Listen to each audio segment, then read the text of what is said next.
Welcome to online classes. This is Jitendra Parashar of mountain view. आज हम लोग साइंस का एक चैप्टर कर रहे हैं क्लास 6 का, जिसका नाम है सोर्सेज ऑफ फूड।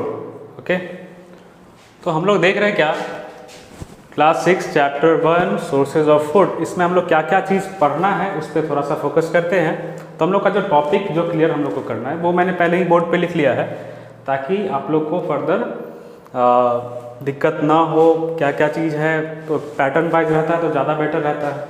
तो देख रहे हैं हम लोग सबसे पहला कि फर्स्ट है हम लोग को कैटेगराइजेशन ऑफ ऑर्गेनिजम्स, यानी ऑर्गेनिजम्स को हम लोग कैटेगरी बाई बांटेंगे कि किस किस बेसिस पे वो लोग बट डिविजुअल हैं, यानी कि फूड के हिसाब से कि कौन किस प्रकार का भोजन लेता है। ठीक है। सेकेंड टॉपिक है sources of food for man, यानी कि मनुष्य के लिए क्या क्या स्रोत हैं, भोजन के क्या क्या स्रोत हैं। नेक्स्ट देखना है हम लोग को प्लांट्स एंड देयर प्रोडक्ट्स, मतलब प्लांट से और उनके प्रोडक्ट्स, यानी प्लांट से हम लोग को क्या क्या भोजन मिल सकता है, उनके किस किस पार्ट से हम लोग को भोजन मिल सकता है, उनका क्या क्या प्रोडक्ट्स है, उस पर फोकस करेंगे हम लोग। और animals and their product, animals और उनके प्रोडक्ट के बारे में पढ़ेंगे। ओके, तो let us start this chapter sources of food. सबसे पहले ये जानना जरूरी है कि देखिएगा, ऑल द लिविंग ऑर्गेनिजम्स, जितने भी लिविंग ऑर्गेनिजम्स हैं उनको भोजन चाहिए, required food for their existence, उनको रहने के लिए, जीवन यापन करने के लिए फूड तो ज़रूरत है। ठीक है। तो एवरी ऑर्गेनिज्म रिक्वायर्ड या फिर need food for to perform various activities, life activities, for growth, for movement. All the organisms required food to perform various activities. Okay, उनको ज़रूरत चाहिए भोजन का, क्योंकि उनको कुछ भी करना है। मान लीजिए कि अगर भोजन उनको नहीं मिलेगा तो वो ना उनके पास एनर्जी आएगा कि वो चल सकते हैं, ना मूव कर पाएंगे, ना ही वो ग्रोथ कर पाएंगे, ना रेस्पिरेशन कर पाएंगे। यानी कि सब कुछ के लिए भोजन का ज़रूरत, मतलब रहना बहुत ही ज़रूरी है। हम लोग देखते हैं क्या कि तो सबसे पहला है कि आपका कैटेगराइजेशन ऑफ ऑर्गेनिजम्स, यानी ऑर्गेनिज्म के कैटेगरी पे बात करते हैं कि वो हम लोग उसको डिवाइड किए हैं कि ऑर्गेनिजम्स कैसे होते हैं, यानी कि क्या क्या चीज़ पर डिपेंड करते हैं। तो फूड के लिए कैसे कैसे वो डिपेंडेंट होते हैं फूड पे। तो देख रहे हैं कि सबसे पहला हम लोग का है कि ऑटोट्रॉपिक ऑर्गेनिजम्स, मतलब क्या कि ऑटोट्रॉपिक ऑर्गेनिज्म, और सेकेंड जो है आपका वो है हेटेरोट्रॉपिक ऑर्गेनिजम्स। तो देखना है कि ऑटोट्रॉपिक ऑर्गेनिज्म होता क्या है। तो इसके नाम से क्लियर है, autotrophic means auto means self, auto मतलब होता है क्या, सेल्फ, स्वयं, ट्रॉपिक मतलब क्या कि न्यूट्रिशन जहाँ से प्राप्त कर पाए, यानी कि न्यूट्रिटिव, सेल्फ न्यूट्रिटिव कह सकते हैं इसको। तो ऑटोट्रॉपिक मीन्स क्या कि ऐसे ऑर्गेनिजम्स जो सेल्फ न्यूट्रिटिव होते हैं, मीन्स अपना भोजन स्वतः बनाते हैं। तो आप जानते हैं कि क्या होता है, ज़्यादातर ये plants are autotrophics because they do photosynthesis process to make their food. Okay, तो ये तो ऑटोट्रॉपिक का हो गया। आगे हम लोग देखते हैं कि ऑटोट्रॉपिक में प्लांट्स जो होते हैं वो कैसे फोटोसिंथेसिस करते हैं। तो उसमें आप देखते हो कोई भी फूल है या फिर कोई भी प्लांट है, ओके, जैसे मान लीजिए एक प्लांट हो गया, तो यहाँ पे प्लांट को सनलाइट से, है ना, सन है तो सन से सनलाइट मिलता है उसके लीव्स में, जो भी है आपके पास, अगर मान लीजिए उसके पास लीव्स होता है, लीव्स में क्लोरोफिल होते हैं, ग्रीन पिगमेंट को क्लोरोफिल कहते हैं। तो ग्रीन पिगमेंट जो उसमें क्लोरोफिल प्रेजेंट होता है, ये क्लोरोफिल सनलाइट से आने वाले हीट एनर्जी को ट्रैप करता है।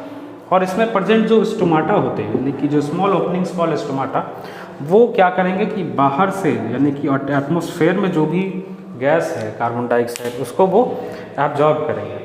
ओके, तो सनलाइट आपको मिल गया, सनलाइट आया, सनलाइट से ये जो क्लोरोफिल लीव्स पे प्रेजेंट है वो सनलाइट को ट्रैप करता है, और कार्बन डाइऑक्साइड जो भी एटमॉस्फेयर में प्रेजेंट है उसको वो लेता है।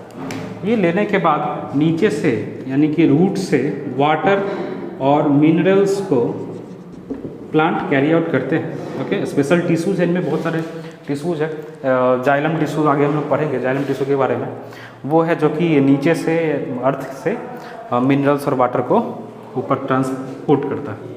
और यहाँ पे जो प्रोसेस होता है, यहाँ पे केमिकल प्रोसेस होता है, केमिकल रिएक्शन होता है वहाँ पे, जिससे कि भोजन बनता है। और बाहर भोजन बनने के बाद यहाँ पे ऑक्सीजन गैस को रिलीज़ करता है, जो हम लोग के लिए बहुत ही बेनिफिट है। आप देखिएगा इस प्रोसेस में, जैसे कि कार्बन डाइऑक्साइड जो है वो तो होता ही है, कार्बन डाइऑक्साइड बाहर से, ऊपर से इसका वाटर होता है यानी H2O हो गया आपका, ओके। और in the presence of sunlight और क्लोरोफिल के प्रेजेंट में, क्लोरोफिल के प्रेजेंट में ये आपका C6H12O6 मीन्स ये जो ग्लूकोज है ये अपने भोजन को बनाते हैं और ऑक्सीजन गैस को रिलीज़ करता है।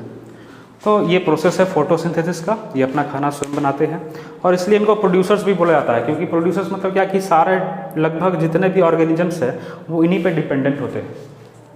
मीन्स जो फोटोसिंथेसिस करेगा वो प्रोड्यूसर इसलिए कहलाएगा क्योंकि जितने भी ऑर्गेनिज्म है वो इस पे डिपेंड हैं, ना कि ये किसी पे डिपेंड है, ये किसी पे डिपेंड नहीं होता है, ओके। अब सेकेंड जो पार्ट है वो है आपका हेटरोट्रॉपिक। हेटरोट्रॉपिक क्या होता है उसके बारे में देख लीजिए। मीन्स क्या कि ऐसे organisms, those organisms which depend on others for their food, okay. For example man, animals like tiger, anything, we all depend on both plants and animals. As human beings depend on both plants and animals also. लोग इसका पहले definition लिख लेते हैं autotrophic organisms का। The organisms which prepare their own food are called autotrophic organisms. Okay, example में लिख लीजिएगा आपका plants, okay. और सेकेंड है आपका हेटरोट्रॉपिक ऑर्गेनिजम्स। इसमें क्या हो जाएगा, the organisms which do not prepare their own food and depend on autotrophs,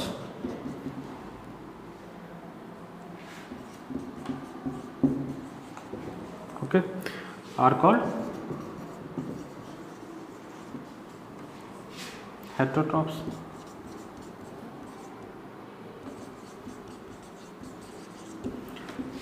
The organism which do not prepare their own food and depend on autotrophs or other animal are called heterotrophic organisms। Example में आपका हो जाएगा human beings, okay, animals, these all are heterotrophic organisms. तो आज इतना ही रख देते हैं, फिर अगला टॉपिक जो है वो हम लोग नेक्स्ट क्लास में पढ़ेंगे।